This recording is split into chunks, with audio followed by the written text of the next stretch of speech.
Sorts of stuff today. High Tech Lab here. Stopped at NorCal Battery today. Picked up 5 8D batteries. You can see prices here, what I paid. And look what I got here. Gutter 90s. Let's go home and do some stuff.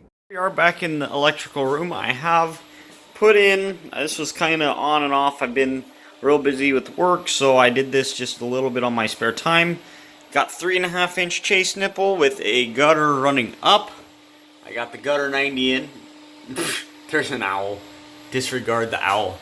He's watching over the inverter over here to make sure nothing happens. So this is the inside of the inverter. Those of you that are curious, it's pretty straightforward. We have a transformer. We have a power board that steps 48 volts DC to 48 volts AC. Transformer then transforms 48 volts AC into 240 volts AC. Comes down on these two contacts up top. Is bridged through to these two, these guys right here and here. And then that runs through the output circuit breaker. So it's a really simple circuit. And then some controls. And then generator power comes in right here and goes through here. 4 contacts then connect generator power to output. And then it back feeds the transformer, which then those transistors, or whatever the word is, they go from back from 48 volts AC or whatever it comes in at to 48 volts DC to charge the batteries. So it's the same circuit being used forward and backward. That's why it can't be in invert mode when the generator is running, because it's just backfeeding the same circuit. So if you actually look at these boards, I have one right here. Input output. You can see on the back, this is transformer input. This is output. They're clearly traced back together. This is transformer input. This is output.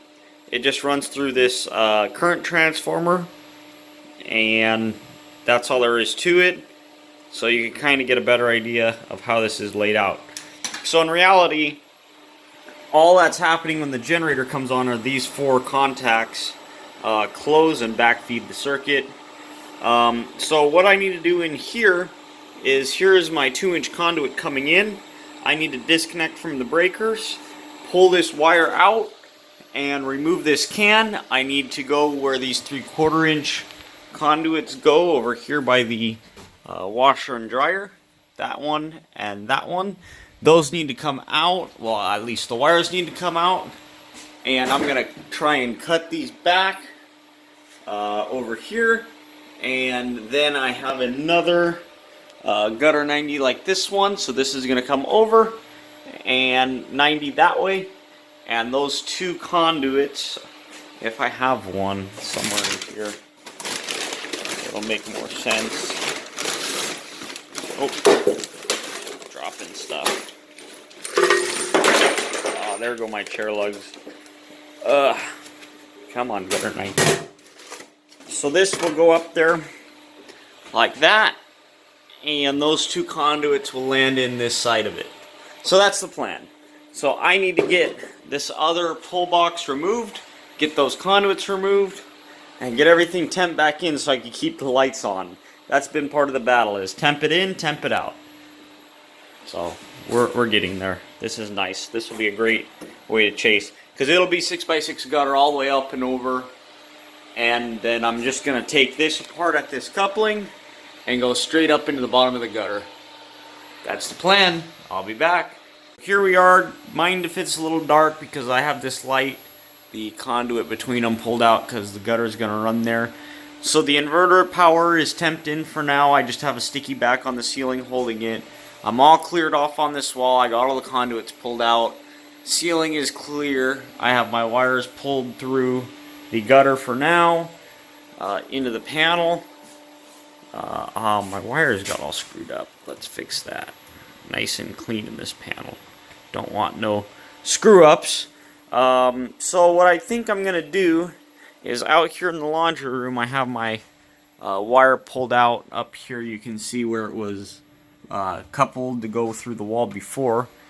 I think I'm gonna set a pull box, and I have old one, and I think I'm gonna come through on this side and come over here and come into the gutter over here, but I'm not 100% sure on that. That's not really my focus right now. My focus is getting this last gutter up over the ceiling. This gutter right here is 35.5 inches plus the connector, and I have the connector marked up here. The 6x6 square on the right is the actual gutter that comes across the ceiling, and then the 2x6 looking square is the actual bend part of that connector. So you imagine I laid out where that is going to go, and that corresponds to this side, so it all should hit and line up, and the gutter should run across there. So conveniently, it all matches up great with the offset in my bus bar. So I'm excited for that. So that gutter across the top is going to end right about here. So that's the plan. Stay tuned. That's about it for tonight, actually. It's getting late. I don't know, I may do a few odds and ends, but you can catch that on tomorrow's video. So thank you guys for watching. I mean, it's really starting to come together. I'm really excited for this. So yeah, tomorrow will be a big day. It's Saturday. I can get a lot of stuff done. So that's that. Thank you guys for watching. Comment, rate, hit the subscribe button, and I'll keep the videos coming. Sorry about the last 2 days that there haven't been any. I'll see you guys later. Bye-bye.